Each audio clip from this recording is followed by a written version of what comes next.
today in Rich in Relationship. We're going to talk about what is the role of the person being cheated on in infidelity? What is their responsibility? In relationships, everything is a dance. And there is a dance you have been doing with this person that has created the space for this breach of trust.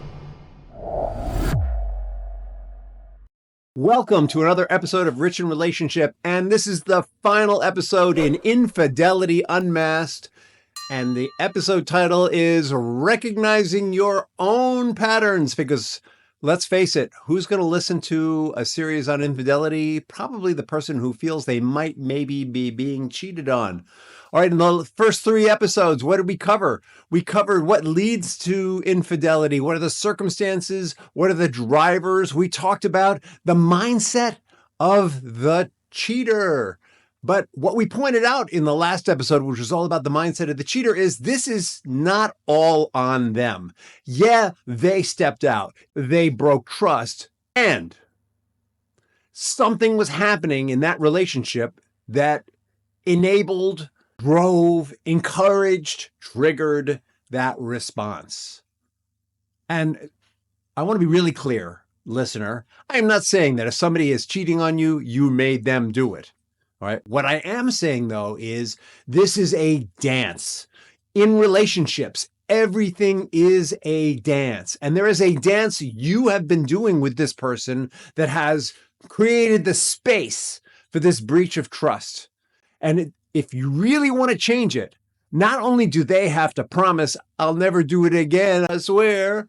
Not only do they need to acknowledge that they have needs and that they're going to express them to you in the future, not only do they have to make changes, but you do also, right? If you go back and do the dance the way you've been doing it, the steps that they matched in the past, they're going to be tempted to take the same steps again. So you need to change the steps and the music of the dance inside of you.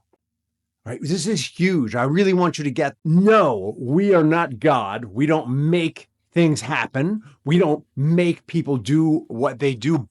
And we do create space where those things can happen. I've been practicing martial arts for 39 years, I think it's been.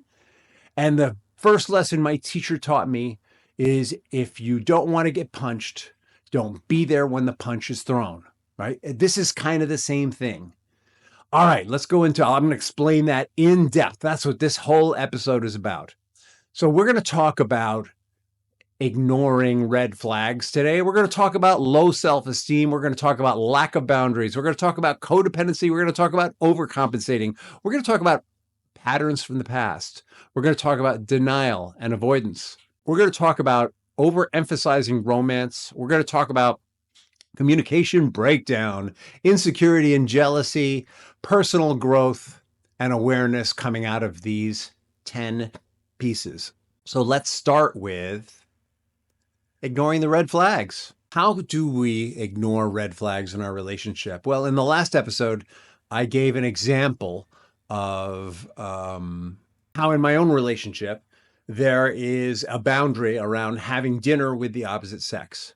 And the boundary is that it won't happen. Or if it does, it needs to be under very clearly defined circumstances. And we both have permission to make sure that those clearly defined circumstances are the ones in which we have requested that these things happen.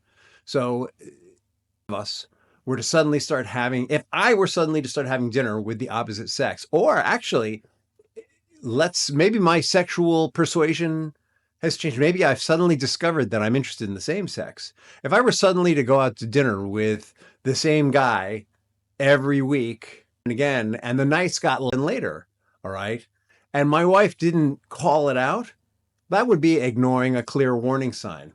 If I were going out with women, that'd be a clear warning sign. If I were staying late at work again and again and again with the same excuse, that would be a clear warning sign. If I came home and suddenly had some new tricks That would be a clear warning sign. One of the episodes we did was, what are the signs that someone's stepping out? So if you want to know more about the warning signs, go back to that earlier episode. The other thing that goes along with it is we might rationalize bad behavior. Maybe they come back, maybe I come back with, and I smell like some perfume or aftershave that I've never used. And she says, oh, he was just at Macy's and tried something on. Or maybe I used to take showers in the morning, but suddenly I take showers at night, particularly when I've been out late with that guy I was talking about. And she just says, oh, he just likes to be clean, right? It's really what we're talking about is denial to some extent. But bigger picture, we're talking about red flags. Here's some more red flags. Maybe we're just, I want to have sex, but she never does. That's a red flag. Something's not right. All right, next, low self-esteem. Very often when we have low self-esteem, by the way, that's when we start overlooking warning signs because it's underneath overlooking the warning sign is, oh, maybe they just don't care about me that much, but I don't want to think about it. So I'm just not going to look at the warning signs. But if I looked at the warning sign, I might have to look at my own low self-esteem.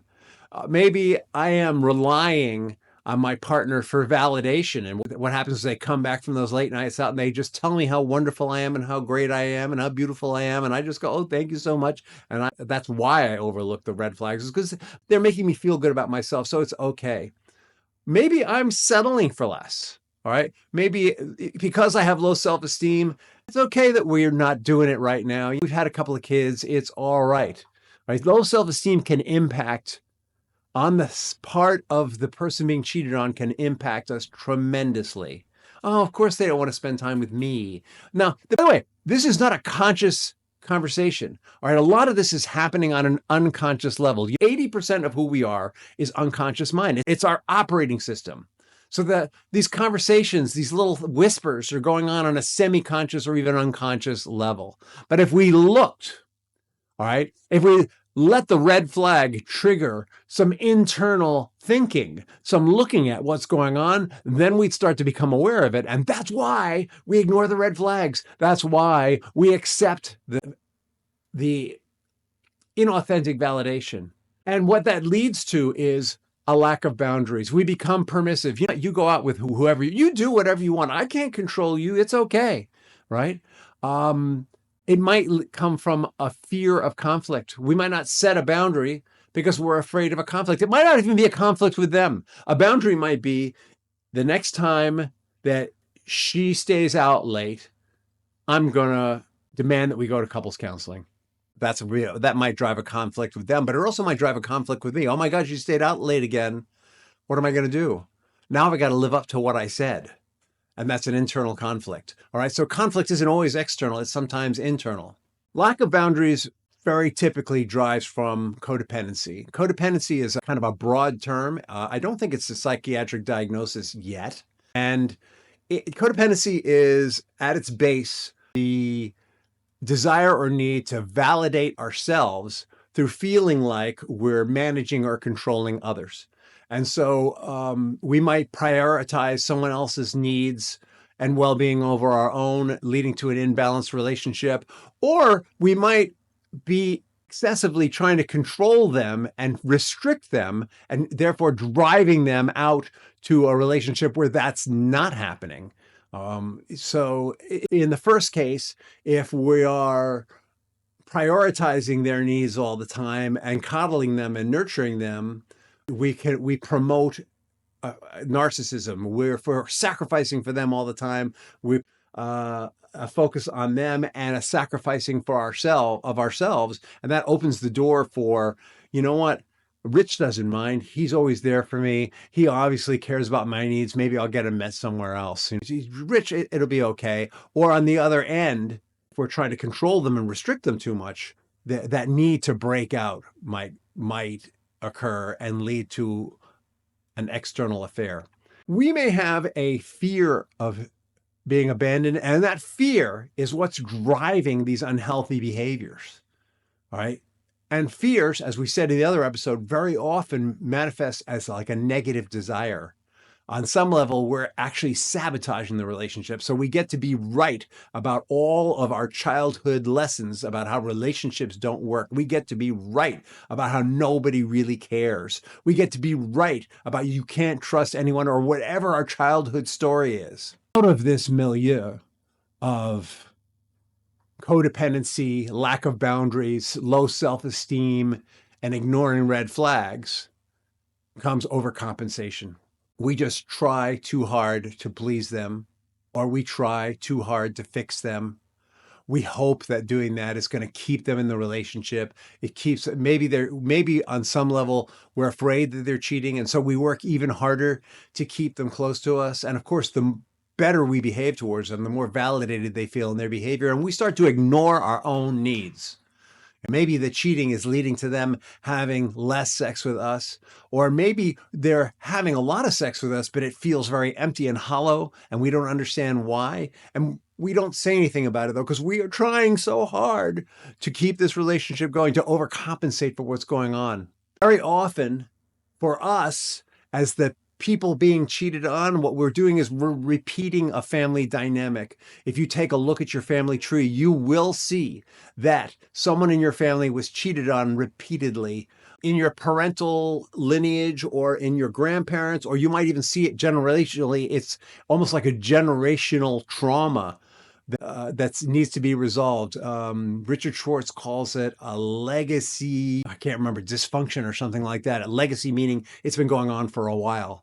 Unresolved trauma is a huge driver in this behavior. Unresolved trauma is something happened that I didn't finish processing. I have unresolved emotion and a belief, a negative belief about myself and relationships that I'm carrying forward into this relationship.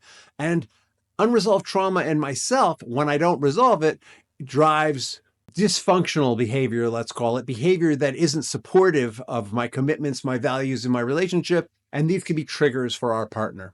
In fact, I often say that sexual infidelity is not only the last and in most loudest cry for help regarding the relationship, but it's also the greatest and loudest effort to resolve the unresolved in the relationship. Denial and avoidance. We've talked about this in a number of ways in the other pieces here, but let's be really clear. Denial is, even though you see the pattern, you pretend that it isn't there or that it's something else. You just refuse to address it.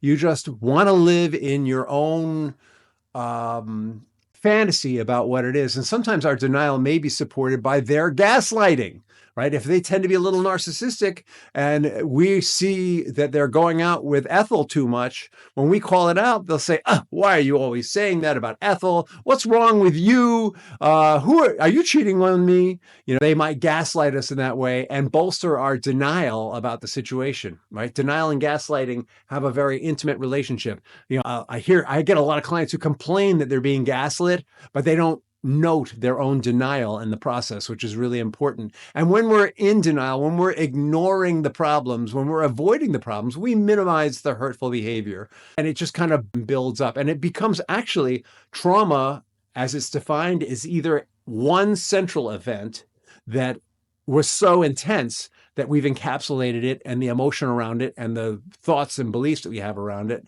so that we don't experience it, or it's a collection of smaller events that are an emotional group and led to a belief about relationship or ourselves or both that support dysfunction in the relationship. So when we ignore and we minimize, we actually create the circumstances where further trauma or new trauma can be created. We might be overemphasizing romance. We might be idealizing our partner. We have them on a pedestal. There's nothing wrong with them. Oh, yeah, that he lost weight and that he's out all the time and that he's changed his clothes and that he's got new sexual tricks. He's just such a wonderful and romantic guy. He did all that for me. All right, and then we start chasing the fantasy, right? As long as we can frame these things as being about me and being about romance, we can ignore the fact that these are red flags in a relationship when they happen quickly, and that typically these things are driven by infidelity. And the baseline for all of this is inadequate communication.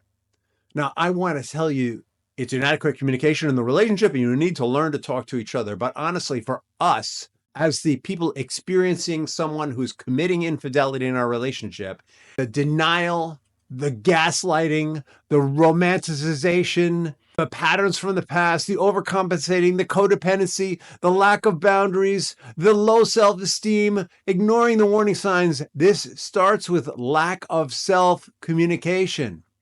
We are not listening to the little voices, the choir, the congress of people, of little voices inside of us saying, what's that? Look, what do you do? Hey, da-da-da-da-da. We're not listening. Maybe we're smoking a little something. Maybe we're drinking a little something. Maybe we have a work addiction. Or maybe we have a gym addiction. Whatever it is, we got something that we are overriding those voices with. Maybe we have a meditation addiction. That's possible.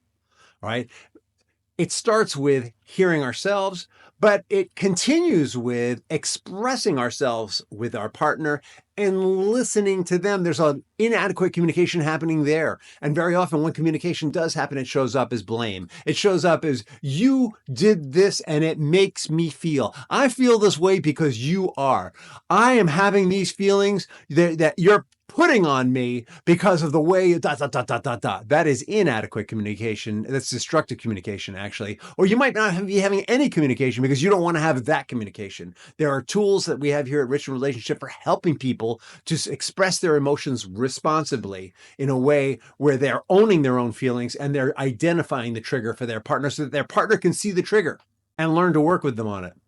There are tools that we give people here at Rich in Relationship that not only help them to be committed listeners, but also help them to have empathy in their listening, to create connection.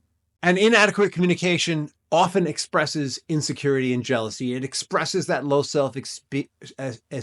It expresses jealousy even when it's not called for, right? And sometimes if we are jealous of all the time and we're questioning every phone call and every text message, everything all the time, we actually drive our partner away and drive them into the hands of the enemy. Constantly worrying and having a need for constant reassurance, being so insecure and so jealous, that is a surefire recipe for driving our partner away.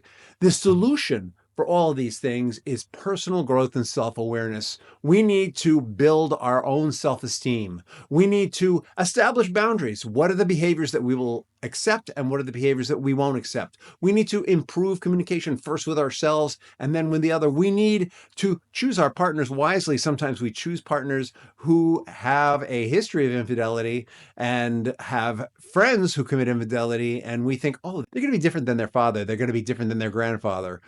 And they might be, but we need to be really clear about where they're coming from. We need to foster independence and self-interdependence, really, in our relationship, allowing each of us to develop individually together. And as I said in the episode to the committer of infidelity, the key to this is having someone who can read the instructions. The instructions to how to do these things are often on the outside of the box, and we're in the box.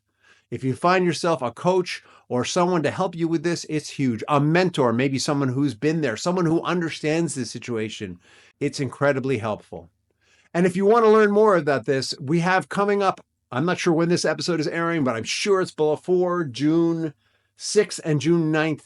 We're going to be doing the same workshop on June 6th and June 9th of 24. It's going to be about empowering you through infidelity. It's going to be about an infidelity recovery workshop, how to recover yourself and your relationship in the face of infidelity, coming up June 6th and June 9th. Go to richinrelationship.com for more information. Reach out to us. There should be posts on social media. And if you have any questions, or if you just want help now, schedule a call with me. Go to richinrelationship.com and grab a spot on my calendar. Thank you for coming. Please, if you're enjoying this, share it with your friends. Subscribe. Subscribing lets us know that the content has value, and our subscribers are always growing, for which we're grateful. Thank you and have an excellent day.